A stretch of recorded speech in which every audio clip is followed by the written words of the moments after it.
I wish I gave a fuck.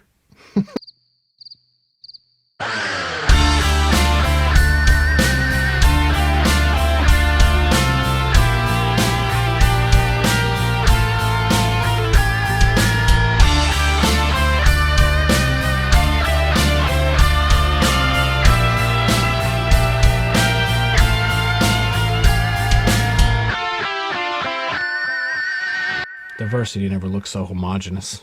What do you mean? I don't know.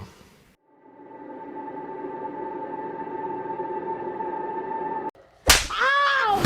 Why haven't you seen this movie? It just didn't look good to me. Ultimately, it just didn't look that good. Is that all you got? But then they have me trapped. Yep. Because now I either have to like it or I'm a sexist. Yep. And I don't know which one of those would be worse. Exactly.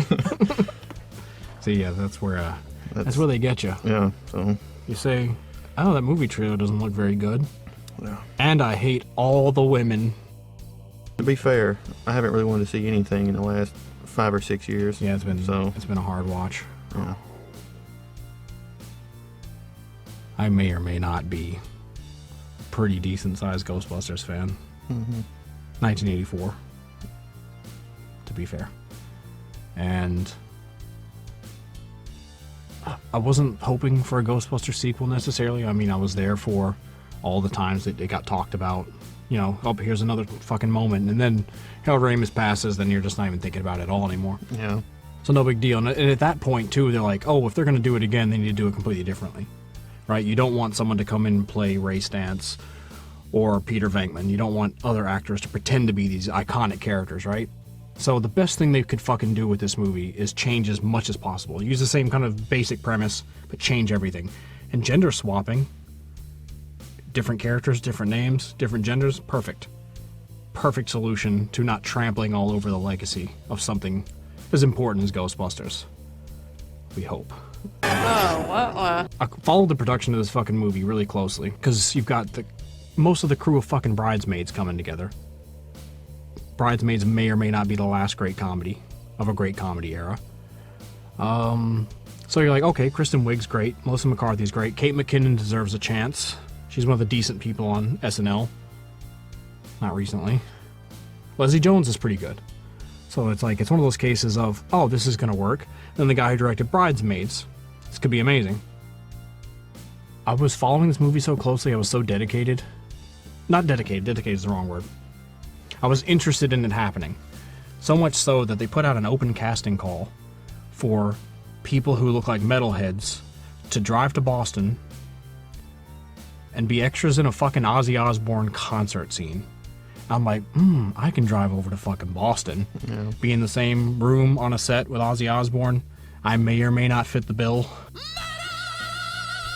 was 100% fucking on board. I'm like, fuck it. I tried to talk one of my friends into driving over to Boston with me.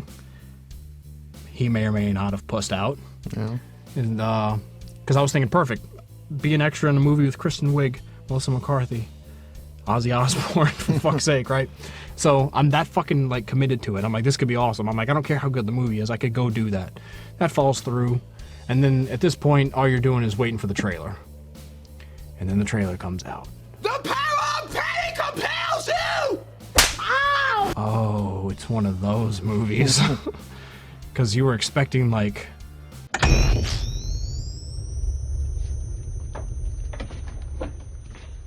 And then you got what you got.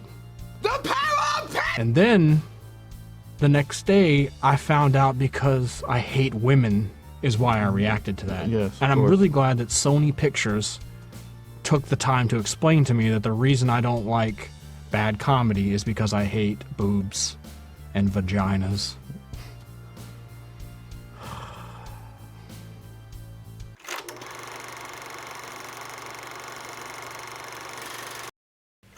Oh, fuck. Oh no. I strike one. You get the clipboard.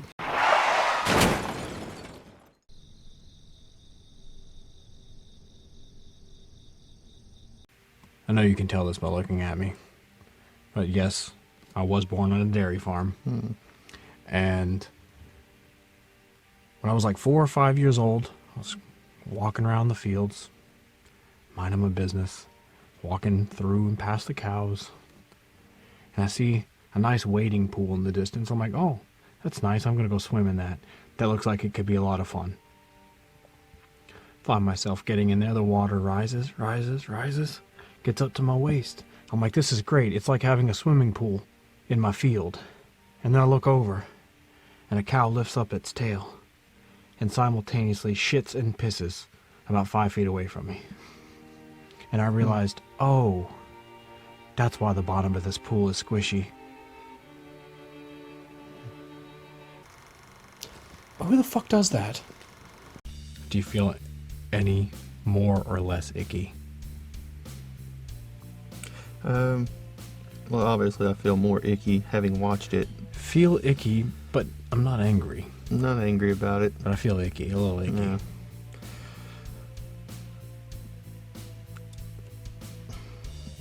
To be fair, I knew I was going to hate it, and that didn't help me doesn't going help, in. no, I agree. Oh, I get it.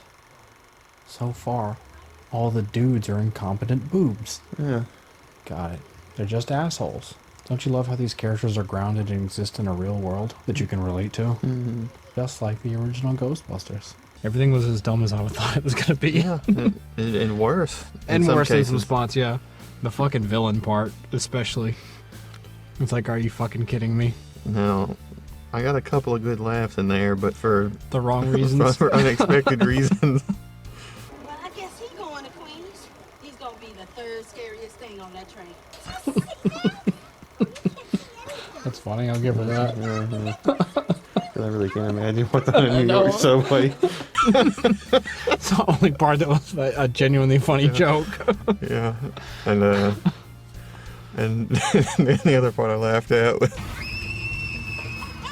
It's not funny because it's funny. It's funny because it's stupid.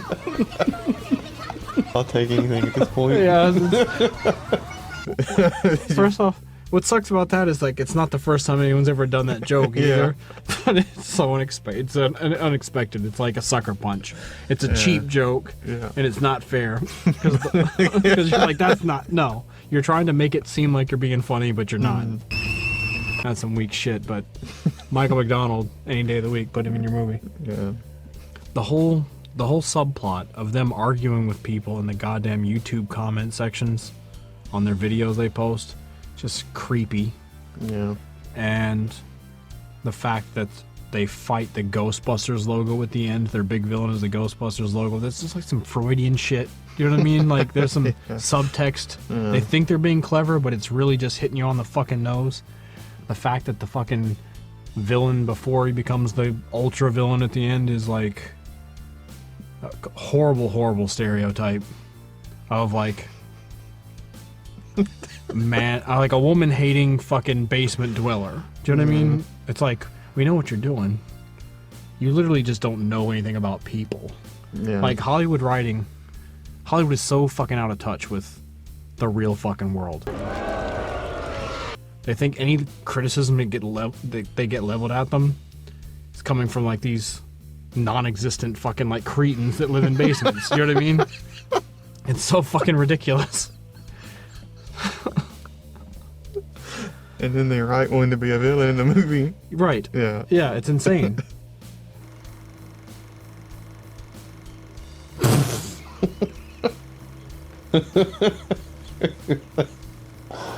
Are you laughing at how miserable he looked? It's so dumb and blunt and on the nose. It's like, it's the bad guy. If you didn't know, this guy is the villain. This guy's not getting hired in a hotel. But I related so much to his disappointment. He just... God, just think about how much more terrible he would have been if he ever seen Ghostbusters Answer the Call. At the theater seats. When you compare Bridesmaids to this Ghostbusters Answer the Call, as it's titled, Yeah. God, it's like night and day. Do you know what I mean? Yeah. And like Kristen Wiig's performance in general, what the fuck, man? Because like completely solid, relatable, and likable in Bridesmaids. You're sympathetic. You're not sympathetic toward this character because she's incompetent, just like every other one of the fucking characters. Yeah, I didn't care for anybody. How to Get Caught 101. Yeah, drawing pictures of himself.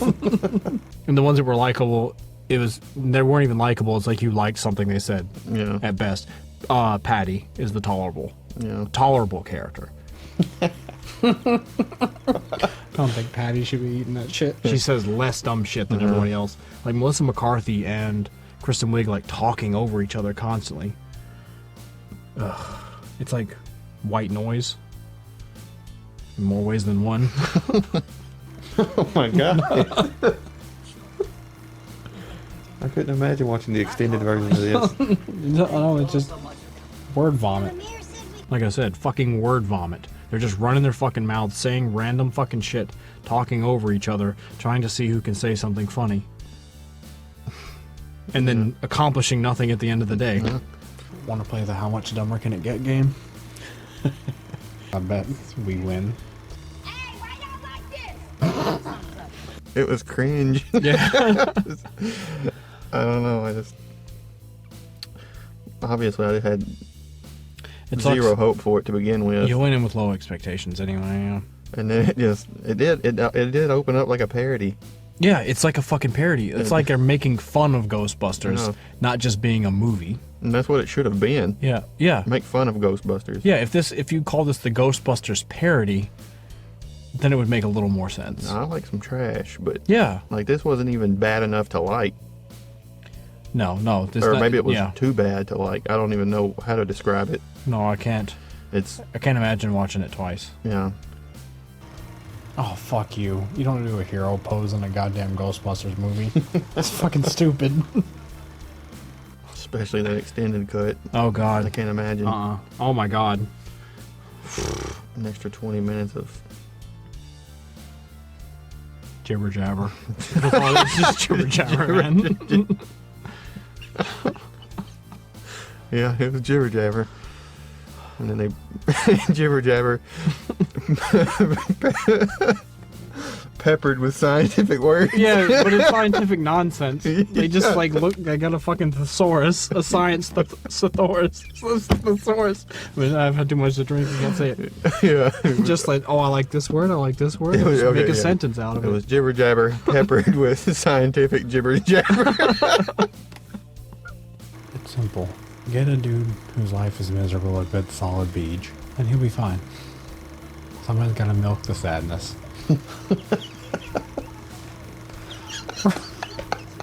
Right out of the body. It's like poison. It will destroy you. It's so lowbrow and it's so beneath comedy that it's not even fair to mock it or make fun of it. Do you know what I mean? Because, like, is it offensive? Maybe a little, but it's so dumb that if you let it bother you, then you're the one with the problem. You know what I mean? Yeah. It's so like, oh, put it in the trash bin. You know, you're good. It's, I don't know, it's like, I'm not angry. It completely met my expectations, Yeah, it did. which were unthinkably low. You know what makes this extra dumb? Paul Feig famously admits he doesn't like the original Ghostbusters movie. He said he saw it in college and he thought it was all right, which goes to show he doesn't know shit about comedy. That's as dumb as saying like, oh, Mel Brooks, he's okay. It sucks. There was a lot of supporting people brought in that were just fucking wasted. Look, I don't go to Chinatown. I don't drive black horse, and I ain't afraid of no ghosts. God damn it. You can see there's money burning on the screen and they're just fucking around. Watch the money burn. When they're trying to keep the energy up, it's like they're doing it to keep from being bored.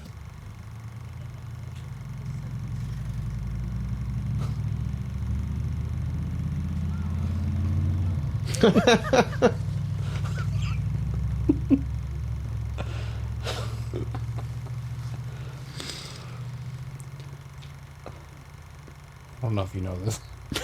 I was supposed to close the windows. I know Melissa McCarthy said in an interview that they shot so much footage that she doesn't know how he put a movie together. Because they would just get on set for a day or two and just fuck around and just shoot and shoot and shoot. Kind of like they did with Anchorman, except there was a vision there. Yeah. You know what I mean? You had a better director. Did she just do Scarface? And all the pop culture referencing. Oh god, the fucking, yeah, they're just movie signs and Yeah. just like it's bad. Movie. Remember movies? Movie nerds like this. Let's fucking patronize them. You shoot like girls. Get it? He said something sexist. It's weird because if they're going for social commentary, these characters are also sexist towards Kevin. So it doesn't make any goddamn sense. When you watch the fucking trailer, Leslie Jones comes off as completely fucking awful. Yeah. Right?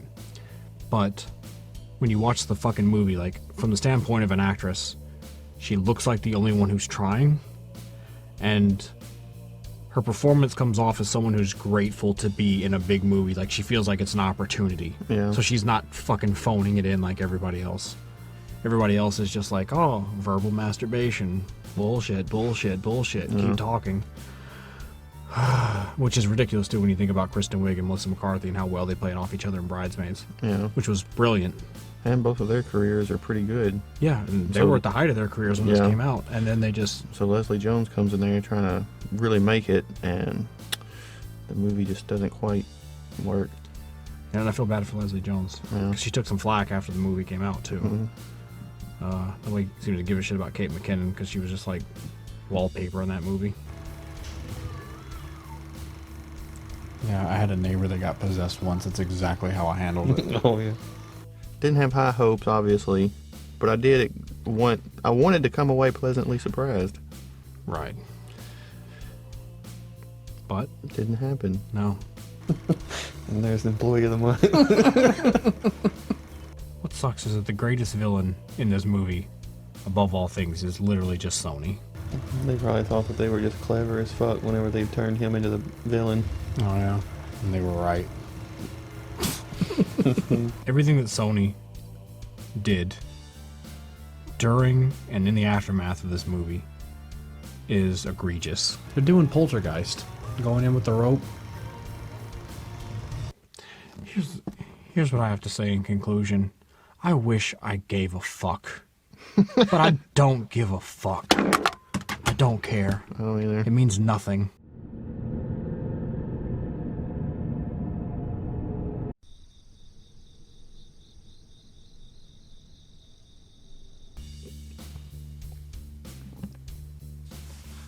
I still don't give a fuck.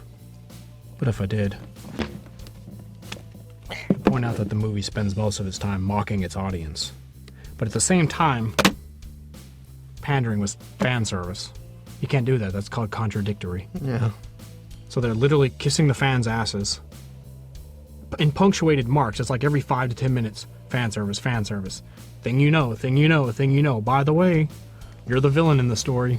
If you like Ghostbusters, you're fucking Curly Q McFucker. That fucking guy. Yeah. So like it's really... Employee of the month.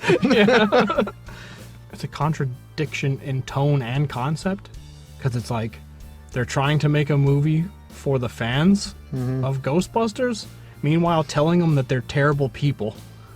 Yeah. Like, because that's literally what they were getting at. Well, you know how it is in Hollywood. Don't you dare touch me! Stand back! Ugh. Yeah.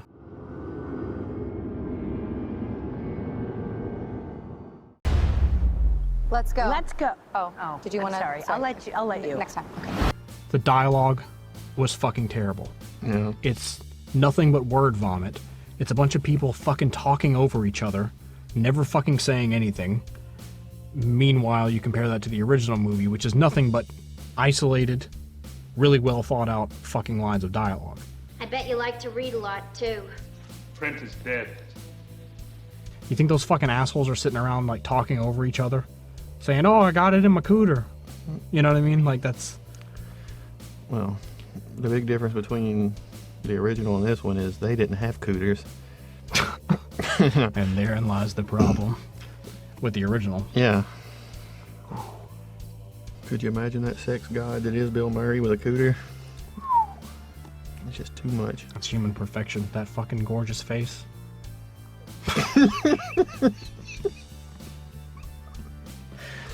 He's like a robe with pockmarks in it. Like someone needs to fucking pump some government money in there and fill those craters. That's rude as hell.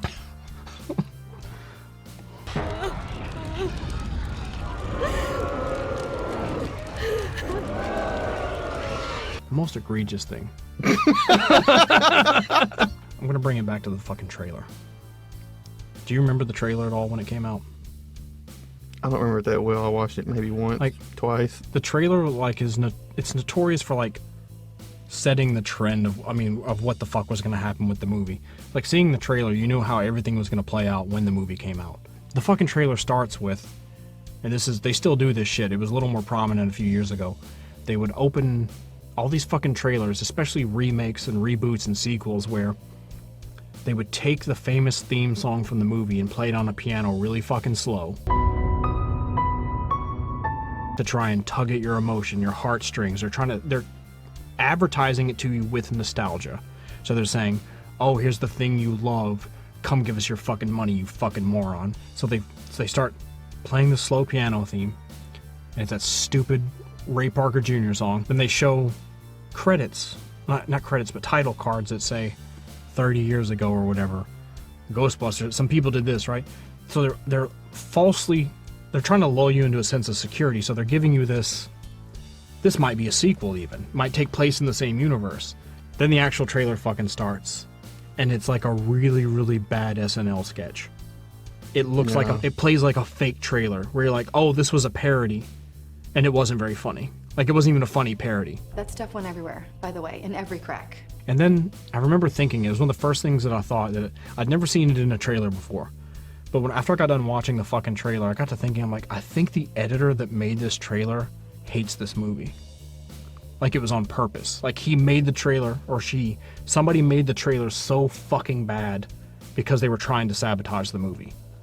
Coming back to the fucking dialogue shit, where, you've got 4 actors, specifically 3 out of the 4, with this horrible vomit dialogue, like talking over each other a million miles an hour, that no jokes are actually happening in the process. Or they're just not landing. Definitely not landing, but they're not jokes. They're just say things like they're saying what they're seeing 50% of the time. Oh, this glass is on the table. I wonder what's in it. I hope it's my drink. I hope somebody didn't put something in my fucking drink. It looks a little cloudy. Huh? I don't know what happened. They do that shit, and it's like, that's not a joke. That's Seinfeld at his worst. Yeah. The point is, you got 3 of the 4 actors trying to be the wacky character, competing with each other, ultimately ending up with no characters. Do you know what I'm saying? You can't have 4 leads where 3 of them are competing to be the same character, because it's what you ended up with. Kate McKinnon's character should have been played by Maya Rudolph. Period. Kate McKinnon, the weakest link in the bunch, as much as I liked her at the time. Maya Rudolph, because she's supposed to be playing the nerdy scientist one, the eccentric one, the smart one, the smartest one. Maya Rudolph has way more goddamn poise, and she could have played the nerdy one that was the smart one in the bunch. And that would have helped with the chemistry better, probably, if you had that reunion from Bridesmaids. Like that shirt, by the way. So, I think that would have helped, because Kate McKinnon, because Maya Rudolph could play a straighter character, a better straight character, because that character needed to be a straight character, not a lesbian. But the dialogue coming out of the mouth of that fucking villain character. Do you remember that dialogue when they confronted him? Oh, yeah. In the fucking basement or wherever the fuck. Then you must have been afforded the basic dignity and respect of a human being, which I have been denied. Like, that was the worst shit I've ever heard in my life. It's like their idea of what they think a fucking shitty nerd that lives in his mom's basement. Which, it's ironic, though. They made this fucking stereotype character to be the villain, which is not anywhere near as intimidating as Gozer, the Gozerian, or fucking Vigo, the Carpathian. Anybody with a V in their title. Yeah, that's no good. Like, what was their villain? Pearly McFuckstick? Yeah, Brad the Bellhop. Doesn't have the same ring to it. Well, that was my big problem with the movie. It was just the weak-ass script. weak ass villain. Yeah. It was weakness. It's all weak. It was very weak, yeah. This movie is such an embarrassment. And ate so much shit at the box office that by the time they released it to consumers, they changed the title so that you would be tricked. They even put a Rotten Tomatoes fresh sticker on it. But how dare you say this is a movie for the people who love this shit, but by the way, fuck you, you loser. You know, it's like that South Park bit. Whatever, you'll pay to go see it. Fuck you. The fucking movie in general was already saying fuck you to the fan base. But then they said fuck you to the fan base even harder. They doubled down when people saw the trailer and said, this trailer doesn't look good. So they doubled down, but then they sent the fucking actors and the filmmakers out on the fucking like press junket, right? So they're showing up on Jimmy Fallon and all these bullshit late night shows and doing all these interviews, and they're mocking the fans live on stage, saying, oh, it's just a bunch of fucking man babies, need to fucking grow up, get out of your mom's basement, like literally shit like that. And like Paul Feig, like getting into Twitter wars and shit, like talking shit with people. Very mature. Very good people. I'm so happy they make movies. Yeah. They make me want to be a better person.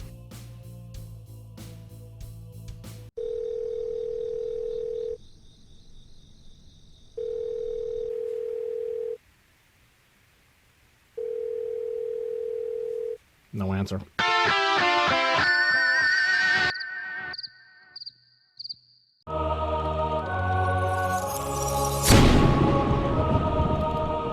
We're sorry, the number you have dialed is not in service at this time.